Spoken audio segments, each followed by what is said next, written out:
የሐላል ብር ሁሌም ጣፋጭ ነው። አይጣፍጥም ምግቡ። አንተ ያልጣፈጠ ድንገት ባለቤት ጋር የምትጣላው ጨው ለምን አልጨመርሽም ወጡ ላይ ትላለህ። መጀመሪያ ስራ ላይ ጨው ስለሌለው ስራ ላይ ጨው ስለሌለው ለዛ ነው ወጡ ያልጣፈጠ። የማይገባን ደሞዝ ወስደነዋ ሰው ኸድመ ሸኝተ ቢሆን ደሞ ወጡ እንዴት ይጣፍጣል መሰለው። የሐላል ብር ሁሌም ጣፋጭ ነው። ለዚህ ነው ኢማሙ ሻፊ አንድ ቤት ገብተው ያልተለመደ ምግብ በደንብ አበላል በሉ። ሲበሉ የጋበዛቸው ሰውዬ በጣም ደነገጠና እንዴ ይሄን ነገር መጠየቅ አለብኛል።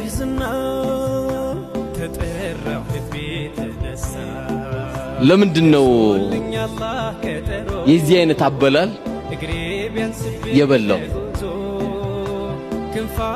የበሉት ብሎ ሲጠይቃቸው ኢማሙ ሻፊ አይ እንደው የዚህ ሰውዬ ከስብ አውቀዋለሁ ሐላልነቱን ስላረጋገጥኩ ነው በደንብ አድርጌ እንደዚህ የበላሁት ነው ያሉት።